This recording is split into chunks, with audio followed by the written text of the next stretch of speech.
الرحمن الرحيم الحمد لله أوله بلا أول كان قبله وآخره بلا آخر يكون بعده الذي قصرت عن رؤيته أبصار الناظرين وأجزت عن نعته أوهام الواصفين ثم الصلاة والسلام على سيدنا ونبينا حبيبنا وطبيب نفوسنا أشرف الأنبياء والمرسلين أبي القاسم المصطفى محمد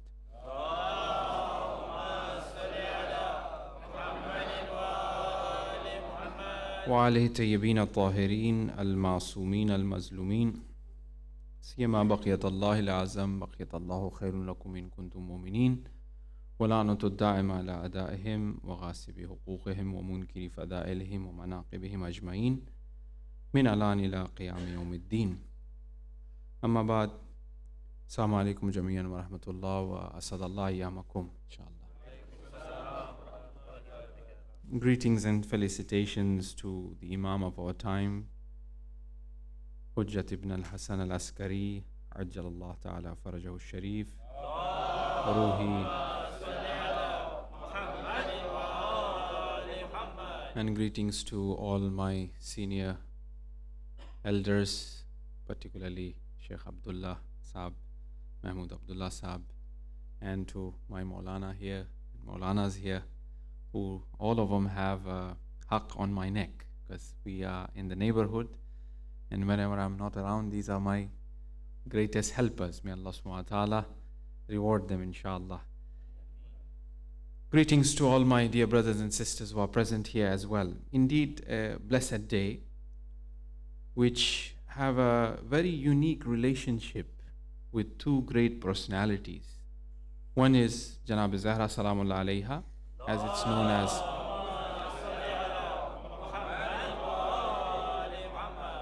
and with the Imam of our time, Imam Zaman, Ajjalallahu Ta'ala Farajahu Sharif.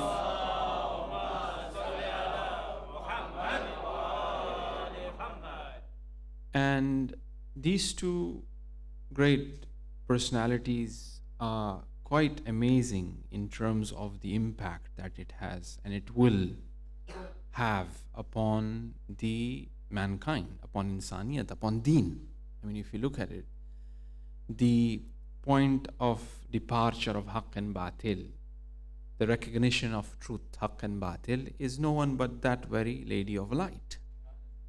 And then which concludes with the haqq and batil, which is discerned, which is manifested out by the Imam of our time. So one is that hujjat, which is the hujjat for all imams, as the Imam he himself says that we are hujjat on mankind and Fatima is hujjat for us. So one is that hujjat batini and the other is that hujjat zahiri, which is the Imam of our time. So it's a communion of these two divine realities, and that's why it becomes a unique and special day, which is known as that Eid al-Zahra. As we are fully aware that Eid is really returning back, Oath, it's a return, and we name that as Eid al-Zahra. So it's really returning back of the haqq of Zahra Salamullah Alayha. Allahumma salli ala Muhammad.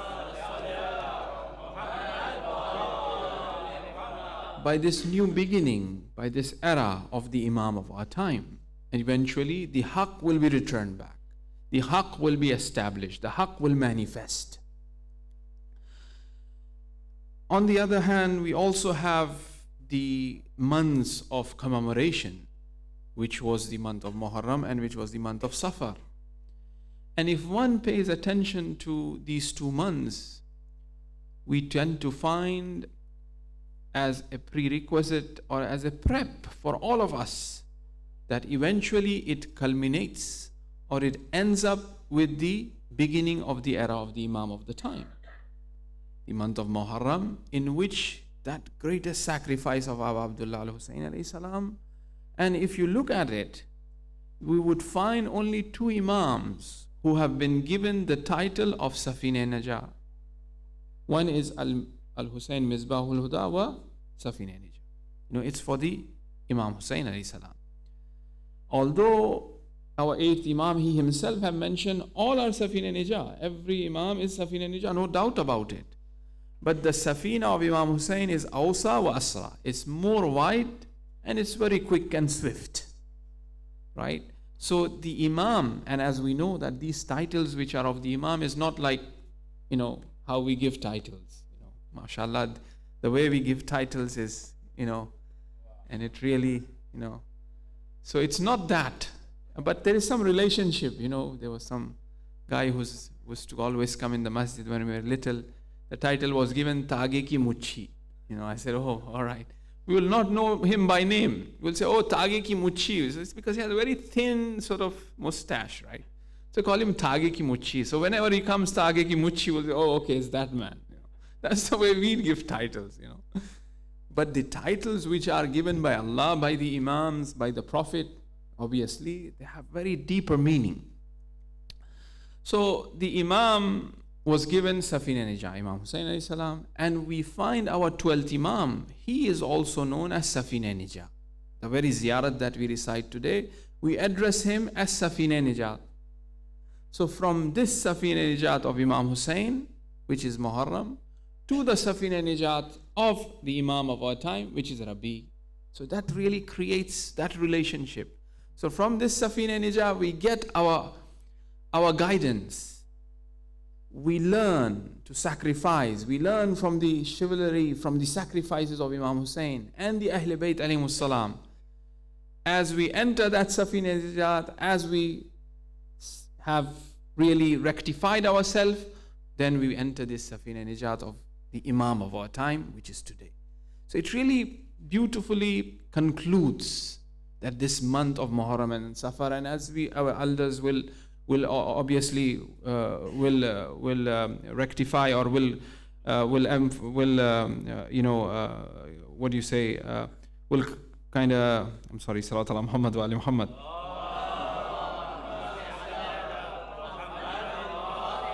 They will stamp on my word, they will accept my word, because always when we were little, 2 months and 8 days. The Azadari was 2 months and 8 days. 8th day, the Shahadat of the 11th Imam, and then after that, the Gham is usually finishes and we used to celebrate, right? So it's from this Safina Nijat to that. Now, if we look at the other angles of Eid al-Zahra, which we tend to have, for example, the Mukhtar Nama is recited, which is the revenge of, the blood of Imam Hussein carried out by Hazrat Mukhtar. How did he avenge that whole Mukhtar Nama? As on the day of Ashura, the Maqtal is recited in the same fashion. We find Masajid and Husainiyas, they recite the whole Mukhtar Nama. How did the whole thing happen? So you have that aspect as well. You have the aspect where the Ahl Bayt alayhimus salam, they smiled, on the day this news of the killing of Hurmula, came, Lanatullah alayhi, to the Imam, the 4th Imam. So these are the, indications of the celebration of the day of today. Now, if we reflect upon the reality of Eid al-Zahra, as we spoke earlier, with the Imam of our time, there are few things that we really need to highlight or investigate, particularly our youth. They need to look on a deeper level. And that is, the issue of occultation of the Imam of our time. As we are celebrating today as the Eid al-Zahra, the first day or the first eve of the Hukumat or of the reign of our Imam. Now this occultation, what does it symbolize, or what does it show? Someone who is in occultation. What is apparent about this individual or this person who is in occultation? That is silence. We are not hearing anything, from his side. As they say that, he hears us, he sees us, but from his side, it's a complete silence, so to speak, which is, ghaibat. Now, when we look at the traditions that talk about occultation, we do find riwayat and traditions pointing out to, and even in the ziyarat of Friday we recite that he is afraid of his life because they will kill him. And the Imams have clearly mentioned that if Imam was alive and they would have got their hands on him, they will, make him, they will kill him. And this is the hikmah behind that the Imam have gone in hiding. This is like the apparent understanding of it. However, we do also find traditions which says that the ghaibat, the occultation of the Imam is one of the asrar, is one of the secrets and mysteries of Allah subhanahu wa ta'ala. And all of the Anbiya, they had occultations. This is what is mentioned. Now, if we emphasize and look a bit deeper upon the hadith, which is the first part, the second part, the first is asrar, and all of the Anbiya and prophets, all of the prophets, they had occultation. See, occultation, which is silence for us, and the Anbiya, they all had that. It is for that preparation from the divine and that waiting period from the divine in which that soul is prepared. That soul increases his levels and stations in terms of spirituality and ma'rifat. If you look at Prophet Musa, if you look at Hazrat Isa now, they are in that realm of silence.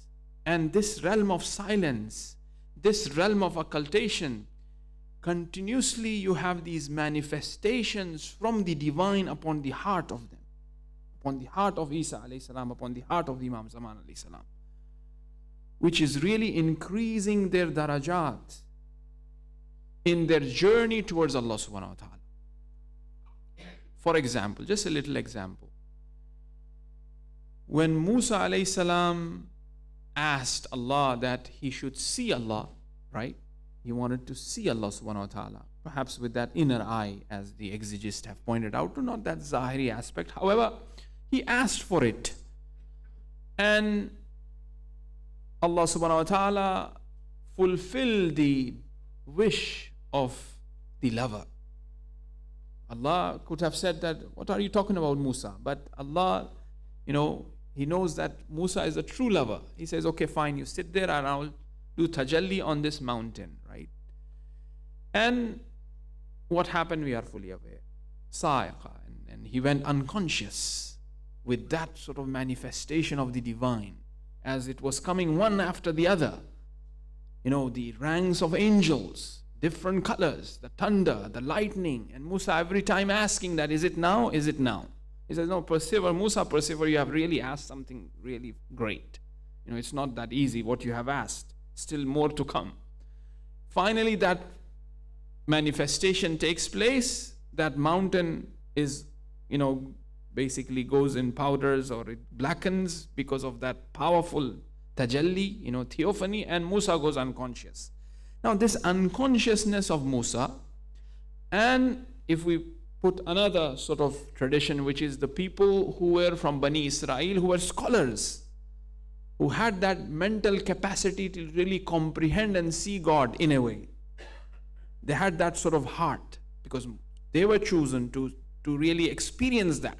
You need really a strong heart, a person with a big caliber to really reach to that level and is able to see, for example, if he's really shown. They died. Musa went unconscious because Musa had that ability and capacity that he completely did not get disconnected. However, he went unconscious. Now, this unconsciousness of Musa, or this sleep of Musa, or this silence of Musa is not as the same silence the way you and I sleep. However, even that is not a complete sleep because we travel and we learn. As the Prophet would say in the morning to the ashab, when they give salams to him, he said, what have you learned last night? We sleep in order to learn. Because that third eye, that inner eye, through the forms of dream, Allah subhanahu wa ta'ala revealed. Wasn't the dream of Hazrat Ibrahim alayhi salam to slaughter Ismail? The wahi, that is a form, that is a medium through which God speaks. So that is a dream, means that I have to sleep, I have to go silent. Right? And then Allah reveals that, Allah shows that, Allah increases that daraja while I am still sleeping. Why is it said that a person who is, who is arif, or a person who is intelligent, intellectual, who have the knowledge of deen, if he even sleeps, is better than the ibadat of a person without having aql, right? Because that sleep is not really a sleep as we think it is sleep, but rather it's a increase of that daraja, of that expansion of that heart, so that it has that ability to really grasp and see and increase its level. Okay? The same thing, death. We think death is just sleep in the state of being ceased to exist or having that coma. But rather it is a manifestation of these divine realities upon that diseased soul, which already starts to take place when he's in that sort of, in that at that time where he's about to enter that realm of barzakh. That's why we tend to see that these people who are about to die, they are always gaze towards the horizon. They are somewhere else. Things are being revealed on his heart we don't even know. This sakte, which physically, there's some sort of relationship which I don't want to get into, of heart attacks and brain, that sort of heavy manifestations of the divine, heavy realities is shown to him that body doesn't have that capacity to take, and it goes, it flies away.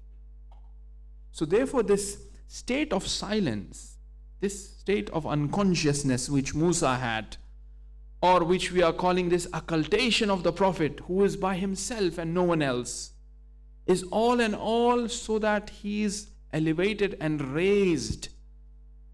That power is provided to him from that quwwah, which is la hawla wa la quwwata illa billah. So this sir, the secret and mystery perhaps of the occultation could be that. And we see that all of the Anbiya, they had their share in secluding themselves, in having that occultation. And that is why we tend to see that, within the spiritual practices of 40 days, where a person is asked that, if he practice on the deen which have been prescribed to him, he take care of his tongue, he controls his tongue, belly, so thoughts, so on and so forth, knowledge will gush through his heart, for example, right? So therefore, these are all seclusions and these are all silences which have a very deeper meaning.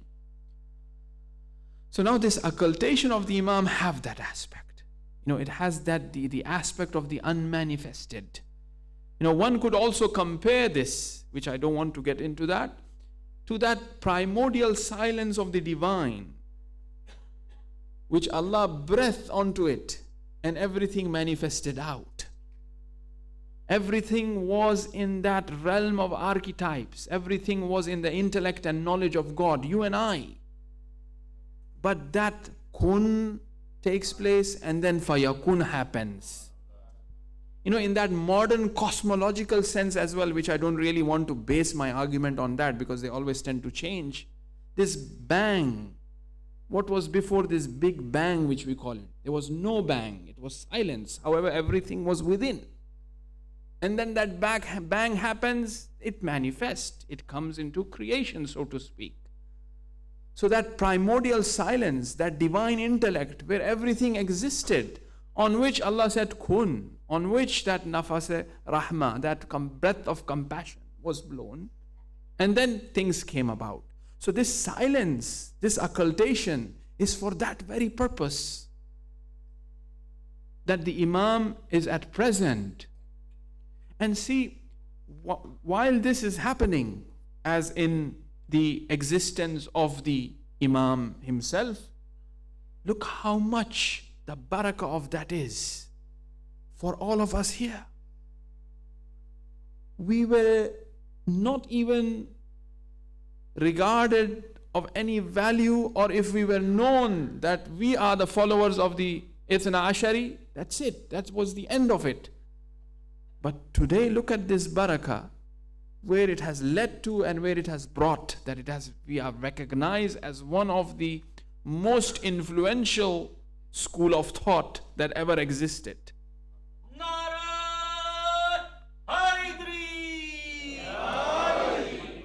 So this all came out from this body of followers. it brought into existence.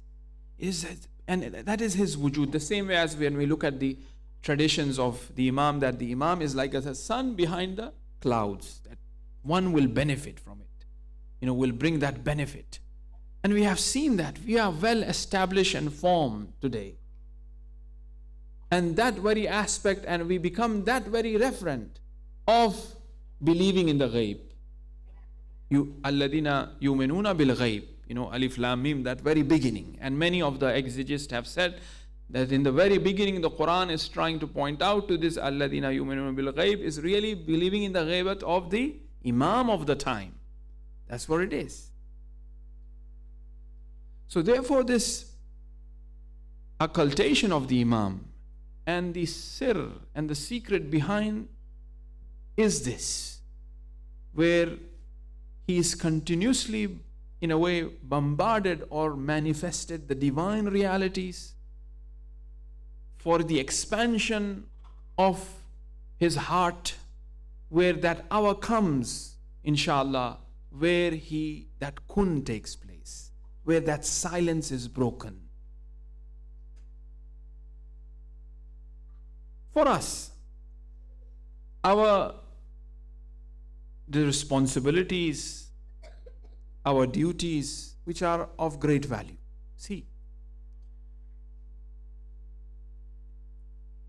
the outward presence of the Imam is very important and needed and required. Now the Imam is in occultation. That is very much needed and required. Many of us say that we will be next to you and we will help you and we'll do this and we'll do that. But the point is that as he is immaculate, as he is pure and clear, there's no khilt, there's no mixing sort of. It's nur, right? It's completely that. So what is required of us is the same thing. We have to be of the same material. So now whether that Imam be in the sense where he is behind that veil, or whether be he apparent, that material is needed from our side. And if we achieve that material through that safina, through that salvation, if we achieve that, then whether we be, as the hadith says, now I bring the hadith of the Imam, it says that whether you be alive, if with itaat, with fulfillment of your wajibat, tark of muharramat, and you become the Salman of the time, so to speak, then whether the Imam reappear during your time or not, but when he will reappear, you will be able to help him. You will answer his call. This is the issue of raja in itself, the returning back, those who dua ahad and so on and so forth that we find.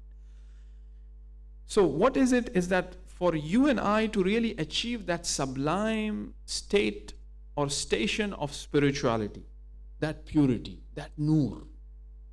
I was not a father, but I was a man. I was a human being. I got married, I become a father. When I become a father, I know what is the love or the importance of the love, the tarbiyah. There are so many things that comes about, which came automatically from me. Naturally it came out. Few years ago I wasn't, for example, and then now I am, so it just came out. So Allah provided me with that opportunity, with that ground, through which I brought these, beautiful things which I had within me out. On the basis of, once again, Quran and teachings of Ahl Bayt and all that, which are the light. I brought that out from me. I wasn't elected as the president of the Jamaat, but I was now. Now, as I have been given this opportunity to be the president or to be the treasurer or to be the mukhi or whatever, now this is provided to me. I wasn't before. But now when I bring this hunar, I bring this art, I bring these realities of leadership out from within myself on the teachings of Ahl Bayt and the Quran, and then I achieve that quality in me, which is a daraja in itself, isn't it? So therefore, a person, whether he lives during the time of the Prophet and known as Salman, or whether he lived during the era of 4th Imam, 5th Imam, or 6th Imam, and be known as the Salman of the time, such as Abu Hamza Somali, where he is known as the Salman of the time. And if you look at the history of him, who he was, he used to rob people on the street. But look at that U-turn he made. Look at that tawbah he made. And he was raised to a daraja where we have that dua Abu Hamza from him. Or he was raised to a daraja where the imams, not just the imam, right? He has been in the service of the other imams as well. They regard him as the Salman of the time. He was that close. So therefore, whether we be given, and inshallah we will be given the opportunity to see the Imam, and that has its own mana, that has its own, barakah and blessing. Whether we be given that opportunity to really feel that presence or not, if we transform ourselves, it will happen. We have reached that potential that is placed in us to its perfection. Because this dunya is not the hadaf. This dunya is not the goal. The goal is to achieve those realities which is needed for the hereafter. To achieve those wings by which we could fly in the hereafter. And that will happen through the Imam of the time. That will happen through the phenomena of Imamat. And believing in that Imam. And believing in the Imamat. It will happen. In other sort of schools or belief system, you will not find this organized way or methodology by which one is able to achieve that high rank of insaniyat, of humanity, of being known as that perfect human being, perfect insan. Okay. Now, the Imam of the time is also given the name of our last prophet, isn't it so? And his qualities, his mission, and what he would do, his appearance, are all resemble in terms of his zahir, in terms of his batin. Let's put it, make it short. As the prophet. When we look at the life of the prophet, and particularly as we are reaching the birth of the prophet, there's a very beautiful verse which talks about that the prophet being uswa. We say, لَقَدْ كَانَ فِيكُمْ رَسُولُ اللَّهِ أُسْوَةٌ حَسَنَةٌ. That prophet is considered as that role model for who? The verse continues, which is very important. لَمَنْ كَانَ يَرْجُو, apparently, those who desire to return to Allah. Those who wants to meet Allah subhanahu wa ta'ala, the prophet is the role model for those who want to meet. But at the end of the day, it's inna lillahi wa inna ilayhi raji'un, isn't it? But if I take the prophet as the role model, I will be meeting Allah subhanahu wa ta'ala. That divine beauty of Allah, I will be able to see and meet. Not that I just see his qahariyat and placed in, na'uzubillah, in the hellfire. If I take the prophet as the role model. So the presence of the Imam, the wujud of the Imam, wujud Mubarak Imam Zaman alayhi salam, is that. Allahumma salli ala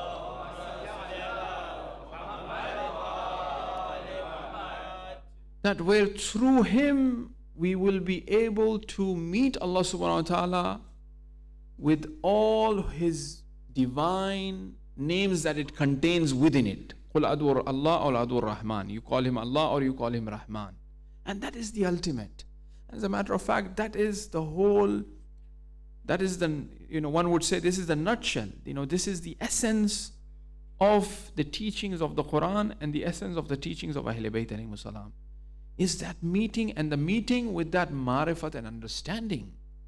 And we are all on this journey towards that meeting. And every ummah will be called by their imams, isn't it so? Right? As they say, Ya ayyuhan nas, innaka kadihun ila rabbika kadhan famulaqi. O insan, O people, that you are on this toiling, you are on this journey.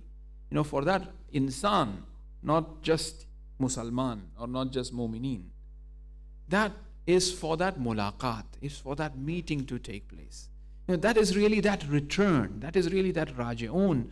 But how? And through who? Now, last hadith in English and then we'll continue in Urdu. Once again, when we fall onto that safina, which is the safina Nijat of Imam Hussain in Muharram, and now it's Imam Zaman. Now, the first part we talked about, the Imam and the silence and Hazrat Zahra Salamul Alaiha and relationship. And that is a person before Imam Hussain alayhi salam leaving Medina gave a khutbah. And he says that, do you know why Allah have created the creation? Allah created the creation in order that He be recognized. Then when you will recognize the Lord, then you will become mustaghni, means you'll be self-sustained from ibadat ma siwa, from worshipping others. Worship is very natural to us. Every person worship. And not even that, this word of religion and worship is so much close to our nature that we even use in our day-to-day life. I religiously go to the gym. I religiously go to the gym. So that believing in religion and practicing it, whether that be gym, whether that be body, whether that be fashion, that is there naturally. So now, but if I recognize God, I will be mustaghni. I will be ghani from doing ibadat of others. I will not do ibadat of others, but I will worship Allah subhanahu wa ta'ala. Then, I will not be going religiously to the gym, but I will be going religiously to the Jamaat, to the center, right? Because I'm having the marifat of Allah subhanahu wa ta'ala. And even this doesn't mean that, one should really give away or take away, not do the physical activity and exercise, so on and so forth, which is part and parcel of our deen, as a matter of fact. But in this example, so now when he becomes ghani from the ibadat of Allah subhanahu wa ta'ala by having the marifat, a man asked him, Ma marifatullah, what is really the marifat of Allah subhanahu wa ta'ala, O Imam? The Imam replied, the marifat of Allah subhanahu wa ta'ala is the marifat of the Imam of the time.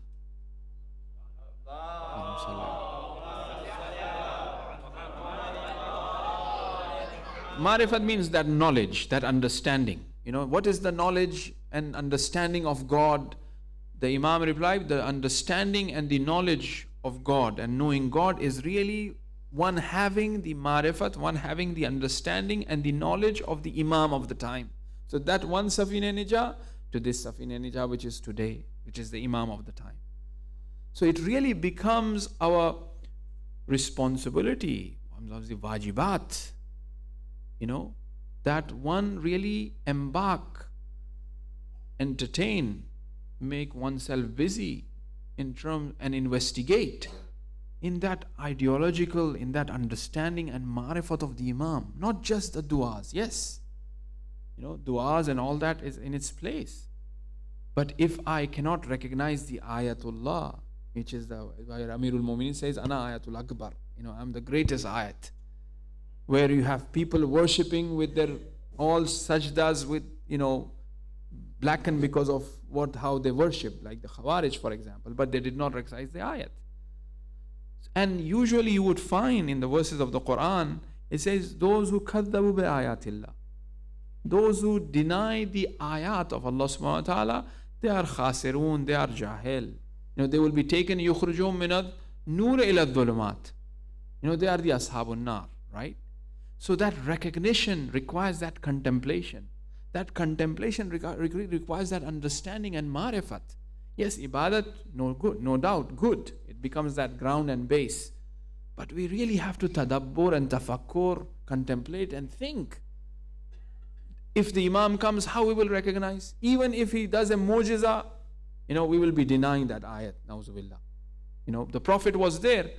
Some people just looking at the Prophet, they surrendered, they accepted. Some people, even Prophet showed the mu'jiza, they did not. Those people who surrendered, they recognized the ayat of Allah subhanahu wa ta'ala. They contemplated in it, they searched for it, they looked for it, they thought for it. Salman and Ila, mashallah, that we know. They were searching, looking. So that is what is required from us. Why? No wonder why, most of the ulama of akhlaq tend to emphasize that, give during your week or during your day some time to really think about the Imam. Think about him. Sit by yourself and think. Just see what and how he must have been going through. So many difficulties that when we look around, really renders our heart. And he has the pain. He's above all. He's encompassing all of our thoughts. The problem that I have and you have, he also have the same problem. As people went to the masjid of Amirul Mu'mineen, and he was there and he inquired, what about that person? He's not been coming. He's having, for example, he's ill. So he says, I am feeling the same pain that he is feeling and he's suffering.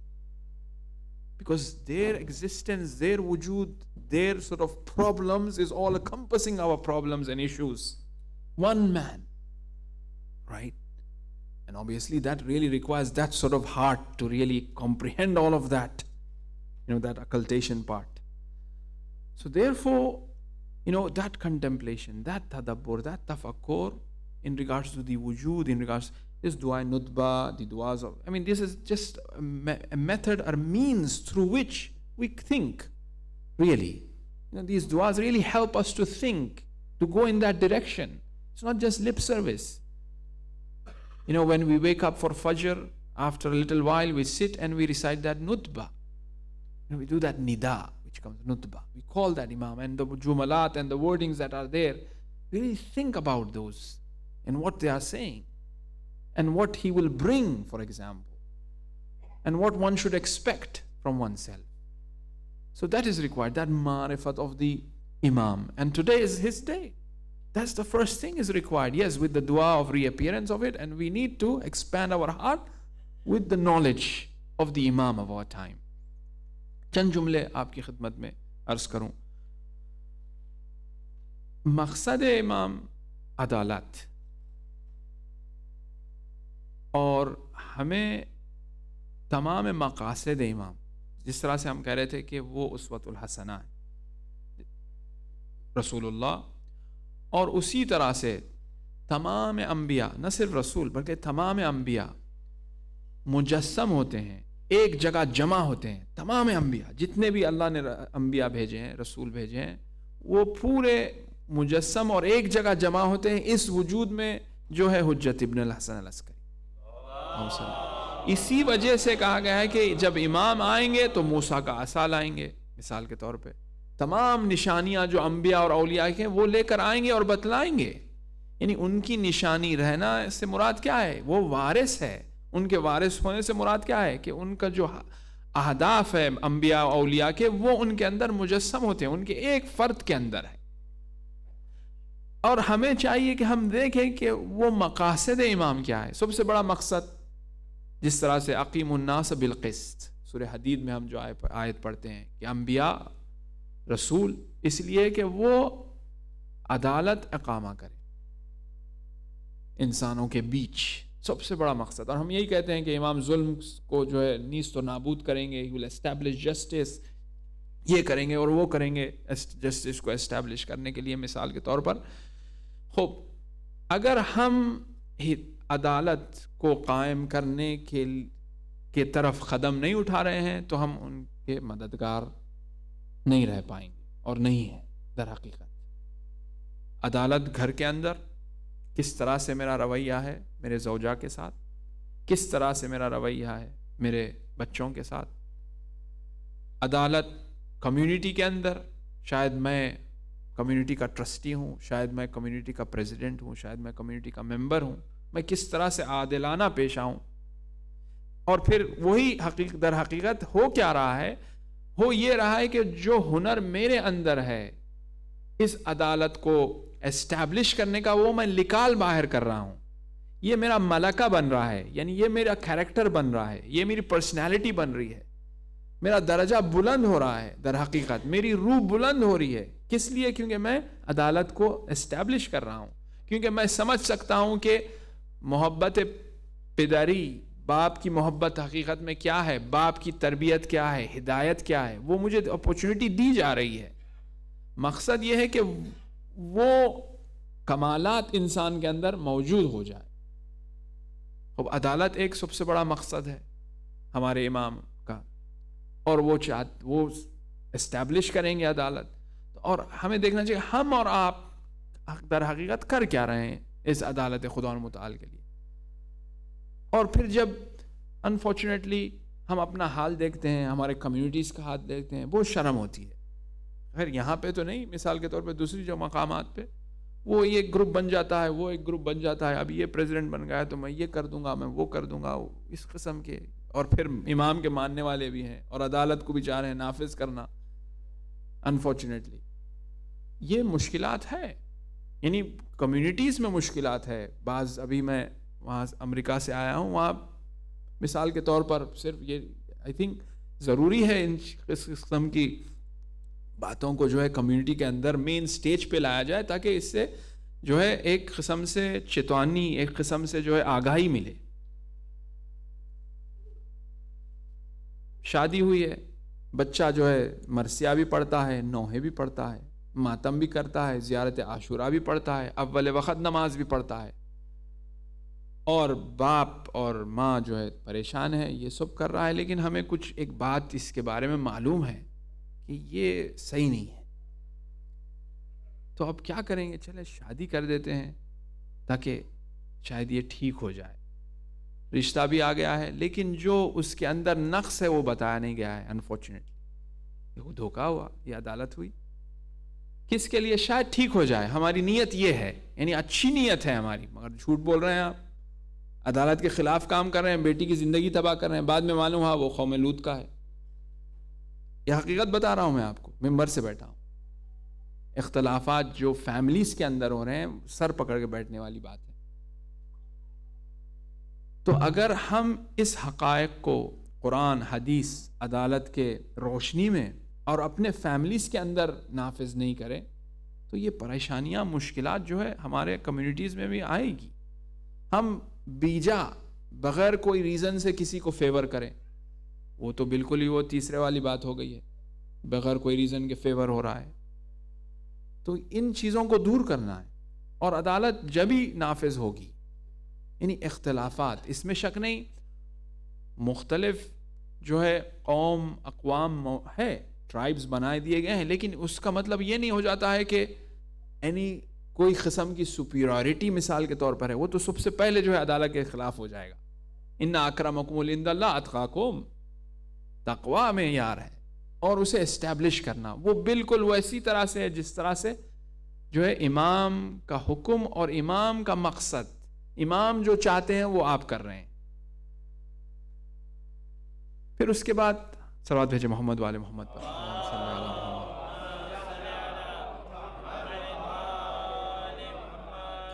ہم دیکھتے ہیں کہ جو دوسری حقیقت یعنی امام کے حوالے سے ہمیں یہ ملتی ہے وہ یہ ہے، اور مخصوصاً کیونکہ ذکر عید زہرا کے عنوان سے ہے، وہ یہ ہے کہ حضرت زہرا سلام اللہ علیہا کے حوالے سے کہ جو حقائق اور حقوق، جو معرفت ان کی ہے، خود شخصیت جناب زہرا سلام علیہ، اسے جو ہے کسی بھی طرح سے ہم ہمارے کمیونٹیز کے اندر، ہمارے مومنین کے اندر اسے جو ہے نافذ کریں. یعنی کیوں کہا جاتا ہے کہ امام جو ہے حق واپس لیں گے؟ یعنی حق کو بتانے کے لیے، حق اور باطل کو روشن کرنے کے لیے، اور یہ بہت ضروری ہے. لیکن یہاں پہ میں ساتھ ساتھ یہ بھی ضرور کہوں گا، اسی طرح سے جس طرح سے ہمارے معصومین نے کیا ہے، نہ کر ہم آ کے جو ہے شروع ہو جائیں، وہ تو نقصان دہ ہوتا ہے اور ہے. مثال کے طور پہ مجھے 7 کنکریں مارنی ہیں شیطان کو، میں جاتا ہوں جوتا، چھتری، جو ہاتھ کو آیا مار رہا ہوں، کیا وہ قبول ہوگا؟ مجھے 7 کنکریں مارنی ہے بس، جہاں سے میں مزدلفہ سے اٹھایا ہوں. میں بہت اس سے دشمنی کرتا ہوں، میں جوتا بھی ماروں، فائدہ نہیں ہے، قبول نہیں ہے. مجھے 7 کنکر ہی مارنے ہیں. جس طرح سے معصومین بتائیں، ہمیں حق کو بتائیں، جس طرح سے دشمنی اہل بیت کو بتائیں، اسی طرح سے بتائیں. اگر کوئی واقعاً تصور کرے اور غور کرے، معصومین علیہ السلام جو روز کی زیارتیں ہیں لات اور عزا کے نام سے جو ہے مخفیانہ بتائے ہیں. لات اور عزا تو اس زمانے میں معنی نہیں رکھتا، جبکہ لات عزا تو رسول کے زمانے ختم ہو گیا تھا، لیکن پھر بھی ان پہ لات اور عزا پہ لعنت بھیج رہے ہیں. کیا معنی رکھتا ہے؟ کس طرح سے بول رہے ہیں اور کیوں بول رہے ہیں؟ یعنی وہی طریقہ جو معصومین کا ہے اسی طریقے کو ہم اپنائیں اور حق کو بتلائیں. زیارت عاشورہ اس میں کوئی شک نہیں ہے، بالکل. دیکھیں کس طرح سے آئی ہے. یعنی بحث اور گفتگو تو جا کر جو قبائل کے سردار تھے، جو در حقیقت ان کی کتابوں میں بھی جو ہے شبہ ناک ہے. یعنی کئی جو علماء گزرے ہیں، ان جو افراد جو زیارت عاشورہ میں جن کے نام آئے ہیں، ان کو کلیئرلی اینڈ اوپنلی خود ریناؤنڈ علامہ مودودی وغیرہ اسکالرز جو گزرے ہیں وہ خود جو ہے کوشچن مارک ڈالے ہیں.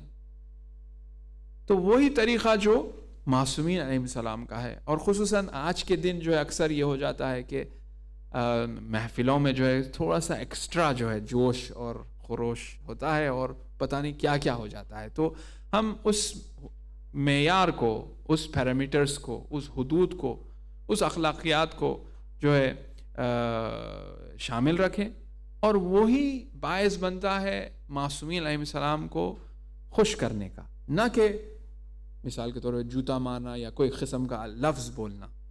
یعنی وہ کوئی معنی نہیں رکھ، شاید ہم اور آپ ہنسیں اور خوش ہو جائیں، لیکن جب در حقیقت ہم کہے کہ اللہم لعن اول ظالم ظلم حق محمد وآل محمد، وہ کوئی اور معنی رکھتا ہے اور اس کے ثواب بھی ملتا ہے، مگر ہم جا کے کچھ اور کہہ دیتے تو وہ نہ اس کا ثواب ہے نہ کچھ. تو در حقیقت ہمیں دیکھنا چاہیے کہ اسپیشلی ہمارے نوجوانوں کے اندر کہ کس طرح سے اس حقیقت کو ان کے تک لے جایا جائے انشاءاللہ. وصلی اللہ علی محمد وآلہ الطاہرین. خدا متعال بحق محمد وآل محمد، بحق زہرا و ابیہا و بالہا و بنیہا و سر المستودع فیہا فاجبنا یا اللہ یا اللہ یا اللہ یا اللہ یا اللہ یا اللہ یا اللہ یا اللہ یا اللہ یا اللہ یا رحمان یا رحیم یا مقلب القلوب ثبت قلوبنا على دینک یا قاضی الحاجات یا کافی المحمات انک علی کل شیء قدیر. یا اللہ بحق فاطمۃ الزہرا سلام اللہ علیہا forgive all of our sins and the sins of our marhumin, increase their daraja in barzakh and hereafter with Ahl Bayt alayhimus salam.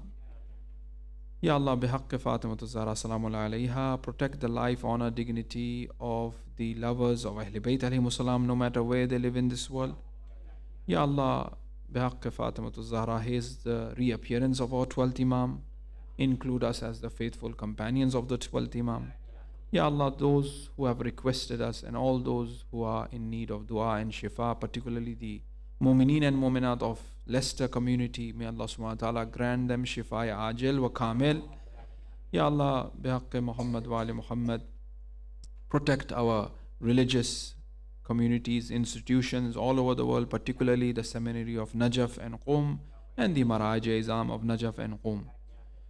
Ya Allah, bihaqqi Muhammad wa ali Muhammad, include us as the faithful companions of the 12th Imam. Rahmallahu man qara al-Fatiha li arwahil mu'mineen wal mu'minat, especially the marhumin of the brothers and sisters who are present here with a loud salawat ala Muhammad wa ali Muhammad.